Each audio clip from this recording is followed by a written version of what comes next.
जय श्री राम सभी को। आज हम बताने जा रहे हैं नींव रखने के बारे में। नींव कैसे रखें, तो नींव रखने का अति श्रेष्ठ समय होना चाहिए। सबसे पहले हम क्या देखें, भूमि देखें। जो भूमि हमने ली है, जो प्लॉट हमने खरीदा है, उसकी भूमि का हम चयन करें। भूमि को देखें, ये सुप्त भूमि है, जागृत भूमि है, दूषित भूमि है या श्रेष्ठ भूमि है। तो उसके सबसे पहले हम ब्रह्म स्थान को खोद कर देखते हैं, गड्ढा खोद के, और उसमें देखते हैं कि कोई राख, पंख, मांस, कंकड़ आदि कुछ ना हो, वो देखें आप। उसके बाद में नींव का जो स्थान है वो उसकी खुदाई गहरी करें, उसमें भी कंकड़ पत्थर आदि वो सब निकाल दें, बाल ना हो, कोई दूषित उसमें वस्तु ना हो। क्योंकि नींव और ब्रह्म स्थान, घर का बीच वाला स्थान, उसमें अगर कोई दोष हो तो 90% दोष घर के अंदर विराजमान हो जाते हैं, जो मुख्य रूप से वास्तु दोषों का, कलह का और पतन का कारण बनता है। तो सबसे पहले इनका आप निरीक्षण जरूर करवाएं। इससे संत से, ब्राह्मण से पूछें कि ये भूमि, जैसे हम नींव रखते हैं तो भूमि जागृत है या सुप्त है। सूर्य नक्षत्र से गिन के ज्योतिषी बताते हैं कि ये भूमि जागृत है या सुप्त है। भूमि के ऊपर आप लेकर आए। भूमि के दोष को दूर करने के लिए बछड़े सहित गौ को लेकर आ सकते हैं, संत को लेकर आ सकते हैं, अपने गुरु को लेकर आ सकते हैं, ब्राह्मण को लेकर आ सकते हैं। किसी भी श्रेष्ठ व्यक्ति को आप वहां पर लेके हैं ताकि उनके पद चरणों से भूमि पवित्र हो। उसके बाद शुभ मुहूर्त में, और मैं तो यहाँ तक कहूँगा कि श्रेष्ठ मुहूर्त में, अति श्रेष्ठ मुहूर्त, विद्वजन से, किसी विद्वान पुरुष से आप मुहूर्त निकलवाएं। क्योंकि ये आपकी पीढ़ियों की नींव है, केवल एक मकान, मात्र एक मकान की नींव नहीं है, ये आपके पीढ़ियों की नींव है, जहां पर आपके आने वाले संतानों ने रहना है, आपकी उन्नति का जो कारक है। तो अति श्रेष्ठ मुहूर्त के अंदर आप नींव मुहूर्त है वो रखवाएं।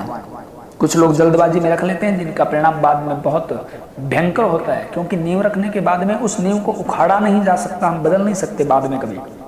तो जल्दबाजी न करें, आप उस निश्चित स्थान को देखें, ब्रह्म स्थान को, नींव स्थान को। नींव स्थान का में ख्याल रखना चाहिए ताकि दुश्मन कोई उसको अपवित्र ना कर दे। कुछ लोग पूजा करने के बाद में उस स्थान को छोड़ के चले जाते हैं। नींव रखवाने के बाद में उसका ध्यान भी रखें। अगर उसमें कोई अपवित्र वस्तु डाल देता है, मांस आदि डाल देता है, तो फिर वो दोष बन जाता है। तो दूषित पदार्थ उसमें कोई ना डाले, ये भी ध्यान रखिए आप।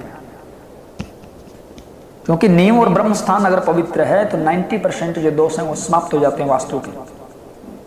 अब नींव के श्रेष्ठ मुहूर्त के अंदर, मुहूर्त के बाद में वो पूरा दिन नहीं होता, उसमें भी देखें आप लगन, स्थिर लगन हो, वृषभ लगन हो, सिंह लगन हो, ये जो स्थिर लगन है वो देखें आप, राशि के अनुसार स्थिर लगन देखें, उसमें आप नींव रखवाएं।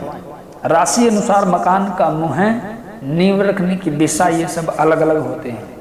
मिस्त्री कई बार कहीं कुछ देख लेते हैं कि उन्होंने ऐसा करवाया था, कुछ कहते हैं उन्होंने ऐसा करवाया था, कुछ लोग कहते हैं उन्होंने ये वस्तु डाली थी, कुछ कहते हैं ये वस्तु डाली थी। तो ये अकेले मिस्त्री का काम नहीं है। जो व्यक्ति करवा रहा है, जो ब्राह्मण करवा रहा है, उनको पता है कि व्यक्ति के राशि के हिसाब से उसमें क्या, कौन सी चीजें लगानी है, किस दिशा में लगानी है, वो ज्योतिष के अनुसार अलग अलग होता है।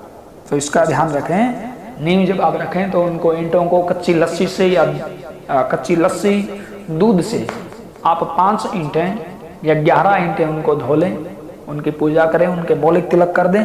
उसके बाद में प्राचीन विधि के मैं बात करूं, भगवान राम के समय की बात करूं, तो उसमें आप सेवक का हाथ लगवाएं, राजा का हाथ लगवाएं, यानी सरपंच आदि का, कन्या का हाथ लगवाएं और मालिक का हाथ लगवाएं, फिर मिस्त्री का हाथ लगवाएं। इतने हाथ लगने के बाद में जो ईंट है उसकी आप स्थापना करवाएं। कम से कम कन्या का हाथ जरूर लगवाएं आप।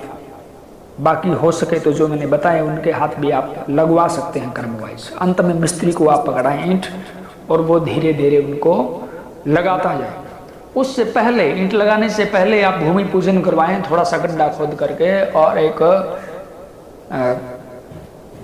जो होता है लोटा, पात्र, उसको मंगवाएं। तांबे का पात्र हो, तांबे का लोटा हो, उसमें हल्दी आदि डाल करके, नाग नागिन का जोड़ा होता है, उनका मुख थोड़ा नीचा करके उत्तर दक्षिण की तरफ उनका मुख कर सकते हैं, या राशि अनुसार अलग दिशा में भी हो सकता है। उनका मुख नीचा करके दोनों साइड में उनके मेख लगा दें, केक, और उस पर आप तेल डालें, गुड़ डालें, हल्दी डालें, पुराने सिक्के डालें, पवित्र ग्रंथ रखें, जैसे मान लो गीता आदि वो ग्रंथ रखें और ये सप्त धातु है, पंचरत्न आदि डाल करके आप नीम को शुद्ध कर दें ताकि कोई दोष ना बने, कोई तंत्र क्रिया ना हो सके, बिजली आदि का प्रकोप ना हो। इसीलिए ये भूमि शोधन के लिए ये सारी वस्तुएं नीम के अंदर रखी जाती है ताकि सब प्रकार के दोष जो है हमारे कुल देवता, पितृ देवता, इष्ट देवता, कुल के गुरुकुल के धर्म जो है इस भूमि को हर तरह से पवित्र कर दें और ताकि शुभ पॉजिटिव रेंज का संचारण हो सके हमारे घर के अंदर।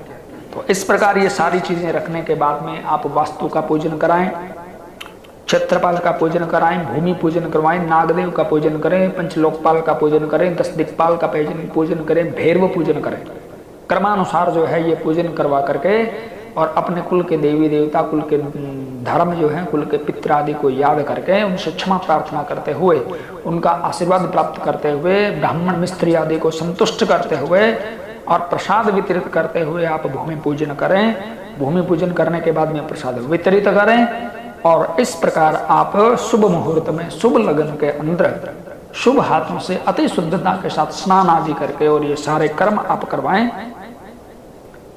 इस प्रकार ये नींव रखी जाती है। और बाद में नींव रखने के बाद में कुछ लोग अंतर छोड़ देते हैं। मान लो आज किसी ने नींव रखवाई है तो हम जी शुरू कर देंगे 10 दिन के बाद में, 15 दिन के बाद में, तो ये विधान नहीं है, ये गलत है। गैप नहीं देना चाहिए। ये नियम चाहे नींव रखने का हो या गृह प्रवेश का हो। कुछ लोग ऐसे करते हैं, शुभ मुहूर्त में गृह प्रवेश कर देते हैं, बाद में ताला लगा देते हैं कि हम चलो बाद में रह लेंगे। ये बिल्कुल गलत है, शास्त्रानुसार नहीं है। जैसे ही आपने नींव रखे तुरंत उसके बाद में आप मकान शुरू कर दें तो ये श्रेष्ठ रहता है। गृह प्रवेश से पहले अनुष्ठान करवाएं, उसमें जाप करवाएं, पाठ करवाएं। जैसे मान लो भागवत पाठ है या सुंदरकांड का पाठ है, रामायण पाठ है, ये सब कुछ करवाने के बाद में यानी सब प्रकार के दोष समाप्त हो जाएं। उसके बाद अपने देवताओं को प्रवेश करवाने के बाद में जो घर का मालिक है वो प्रवेश करें, तब जाके और एक मकान की पूर्णता होती है। तो देव कृपा से, प्रभु कृपा से, गुरु कृपा से इतना ही। और भी कुछ आप पूछना चाहते हैं तो कमेंट बॉक्स में पूछिए। जय श्री राम।